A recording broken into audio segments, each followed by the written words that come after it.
नमस्कार साथियों, मैं ज़फ़र आपका स्वागत करता हूं अग्निशिखा आयुर्वेद में। आज जिस आयुर्वेदिक पेड़ के बारे में हम जानेंगे उसका नाम है ब्यूटिया मोनोस्पर्मा या पलाश। बहुत ही खूबसूरत फूल बसंत ऋतु में इस पेड़ पर खिल जाते हैं और इसकी बहुत सी ऐतिहासिक, धार्मिक, वैज्ञानिक और आयुर्वेदिक महत्व हैं। आज हम इन सब के बारे में चर्चा करेंगे।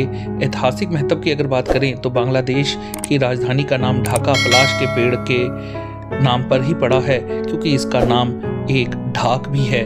और 1857 में प्लासी का युद्ध, जिसमें नवाब सिराजुद्दौला मीर जाफर के धोखे के कारण अंग्रेजों से हार गए थे, प्लासी के नाम पर ही पड़ा है, क्योंकि प्लासी के पेड़ उस इलाके में बहुत ज़्यादा होते हैं। 1971 में हुआ भारत पाकिस्तान का युद्ध, जिसमें जम्मू के पलांवाला सेक्टर में बहुत ही भयंकर युद्ध हुआ था। उस जगह का नाम भी इसी पेड़ के नाम पर है, क्योंकि डोगरी में इसे पलां का पेड़ भी कहते हैं। अब चर्चा करते हैं इसके धार्मिक महत्व पर। शास्त्रों के अनुसार ऐसा मत है कि भगवान शिव और माता पार्वती के श्राप के बाद अग्निदेव ने धरती पर पलाश के पेड़ के रूप में जन्म लिया। शायद इसीलिए इसे फायर ऑफ फॉरेस्ट के नाम से भी जाना जाता है। एक अन्य मत के अनुसार ऐसा कहा जाता है कि जब भगवान शिव की तपस्या भंग करने के लिए कामदेव आए और उनकी तपस्या भंग करने की कोशिश की, तो भगवान शिव ने क्रोधित होकर उन्हें अपना तीसरा नेत्र खोलकर भस्म करना शुरू कर दिया। कामदेव जिस वृक्ष पर थे वह वृक्ष पलाश का था। तब वृक्ष ने जांचना की कि कामदेव के साथ उन्हें क्यों जलाया जा रहा है। तब भगवान शिव ने उस पेड़ की आग को ठंडा कर दिया और वही आग की लपटें पलाश के फूल बन गई। हिंदी भाषा का मुहावरा ढाक के 3 पात भी इसी पेड़ के पत्तों का वर्णन करता है। हिंदी भाषा की बहुत सी कहानियां और बहुत से उपन्यास भी इस ढाक के पेड़ के नाम पर हैं, जैसे पलाश के फूल, टेसू के फूल इत्यादि। यह पेड़ पूरे भारतवर्ष में पाया जाता है, इसीलिए पूरे भारतवर्ष की अलग अलग जगहों पे इसके अलग अलग नाम हैं। जैसे इंग्लिश में इसे flame of the forest tree कहते हैं, हिंदी में इसे ढाका कहते हैं, कन्नड़ में इसे मोटुग्गा, मलयालम में पलासिन सामत और गुजराती में खाकारे और तेलुगु में इसे मोडोकू कहते हैं। इस पेड़ के संस्कृत में भी बहुत से नाम हैं और जो कि इसकी अलग अलग योग्यताओं के आधार पर हैं। जैसे इसे किमशुका कहते हैं क्योंकि इसके फूल तोते की चोंच की तरह होते हैं, और इसे रक्त पुष्पा भी कहते हैं क्योंकि इसके फूल लाल रक्त के समान होते हैं। अगर इस पेड़ की शाल के आयुर्वेदिक गुणों की बात करें तो यह तीखे स्वाद के साथ कसैली और कड़वी होती है। इसका विपाका मधुर है, यानी कि यह शरीर में पच जाने के बाद स्वाद में मधुर हो जाती है, मीठी हो जाती है। और ये वाताला है, यानी कि ये वात दोष को बढ़ाती है।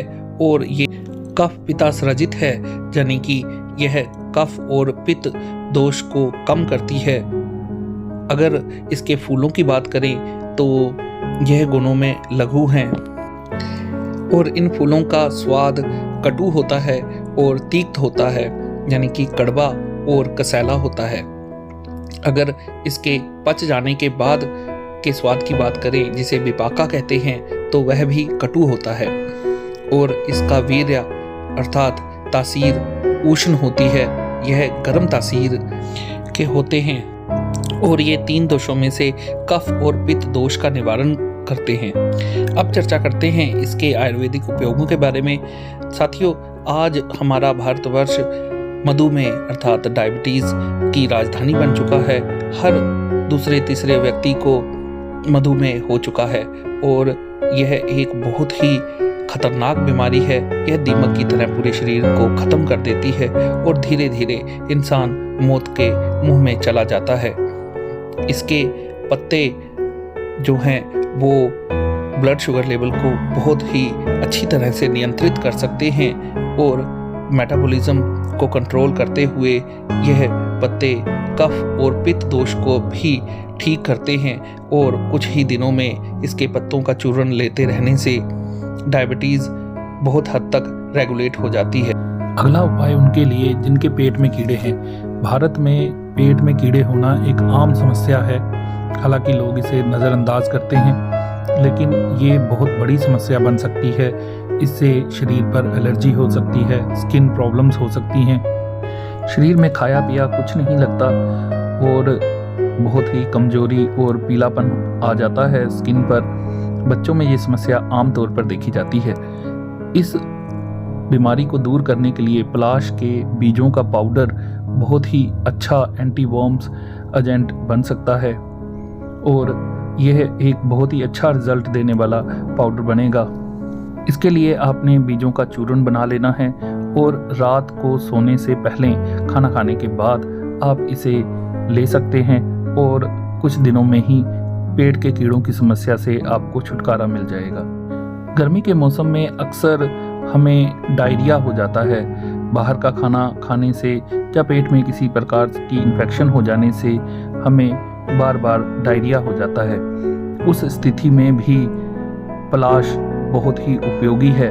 तो अगला उपयोग उनके लिए जिन्हें डायरिया है, तो पलाश के फूलों को अगर हम लेते हैं तो ये डायरिया और डायसेंट्री दोनों में ही बहुत उपयोगी है।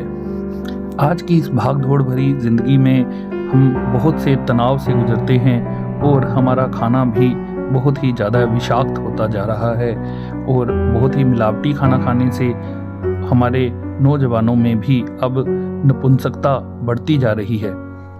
तो इस नपुंसकता के लिए, सेक्सुअल डिसफंक्शन के लिए पलाश के फूल बहुत ही उपयोगी हैं। इसके लिए हमें इन्हें रात के समय दूध और मिश्री के साथ लेना है और कुछ दिनों में ही हमारी सेक्सुअल डिसफंक्शन की या नपुंसकता की प्रॉब्लम दूर हो जाएगी, क्योंकि ये बहुत ही अच्छे एफ्रोडाइसिक कंपाउंड्स के साथ होते हैं और इनमें वाजीकरण की बहुत ही अधिक शक्ति होती है और इससे हमें बार बार जो आज प्रचलन में है कि वियाग्रा लेनी पड़ती है या कोई हम केमिकल्स टैबलेट्स लेते हैं सेक्सुअल डिसफंक्शन को दूर करने के लिए, तो उस चीज़ से हमें छुटकारा मिल जाएगा, क्योंकि ये सभी जानते हैं कि इन केमिकल्स का प्रयोग बहुत ही हानिकारक होता है।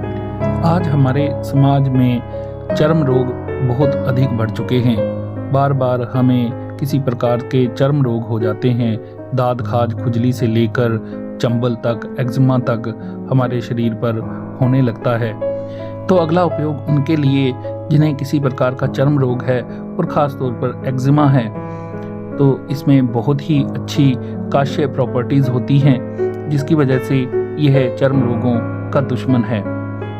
और आयुर्वेद के अनुसार अगर हम पलाश के बीजों का पेस्ट बना लें और उसे एक्जिमा वाली जगह पर लगाएं तो वहाँ की खारिश भी ठीक होगी और कुछ दिनों में एक्जिमा बिल्कुल ठीक हो जाएगा।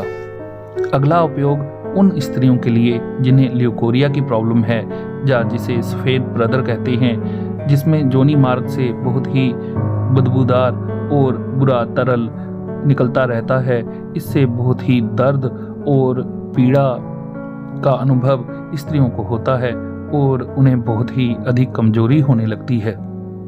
इसका उपयोग इस प्रकार करना है कि हम पलाश के पत्तों का काढ़ा बना लेंगे और लगातार वेजाइना को उससे धोते रहेंगे, तो कुछ ही दिनों में हमें इस प्रॉब्लम से छुटकारा मिल जाएगा। आज के इस दूषित वातावरण में स्किन पर एलर्जी हो जाना एक आम समस्या है। स्किन पर एलर्जी हो जाने पर हम इसके पत्तों का, फूलों का और बीजों का काढ़ा बना लेंगे और अपने एलर्जी वाली जगह को इस काढ़े से वॉश करते रहेंगे, धोते रहेंगे, तो कुछ दिनों में ही हमें उस एलर्जी से छुटकारा मिल जाएगा। हाँ, उस काढ़े में गुलाब जल डालना ना भूलें, इससे उसमें एक बहुत ही अच्छी महक भी आ जाएगी और हमारी एलर्जी कुछ ही दिनों में ठीक हो जाएगी।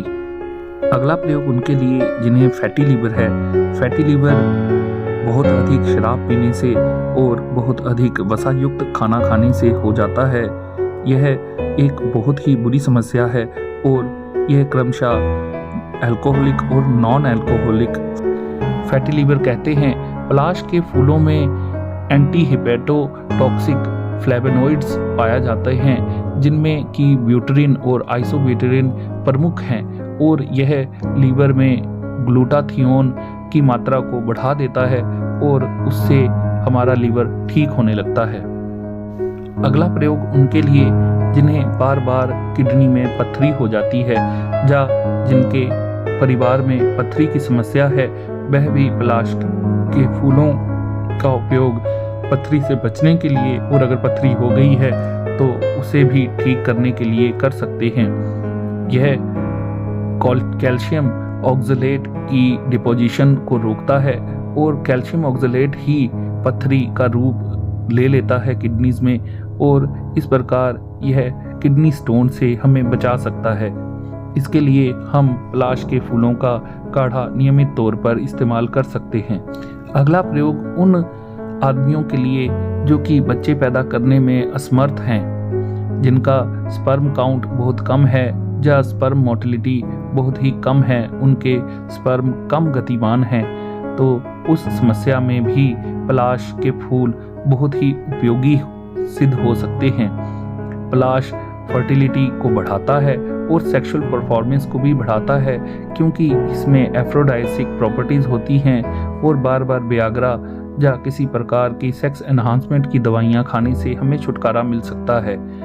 अगला प्रयोग उनके लिए जिन्हें तेज बुखार है और बुखार टूट नहीं रहा है, तो पलाश के फूल बहुत ही अच्छे एंटीपायरेटिक होते हैं, यानी कि ये बुखार को बहुत कम कर सकते हैं और हमारे शरीर का टेम्परेचर बिल्कुल ठीक कर सकते हैं। इसके लिए हमें पलाश के फूलों का काढ़ा बनाकर पीना है।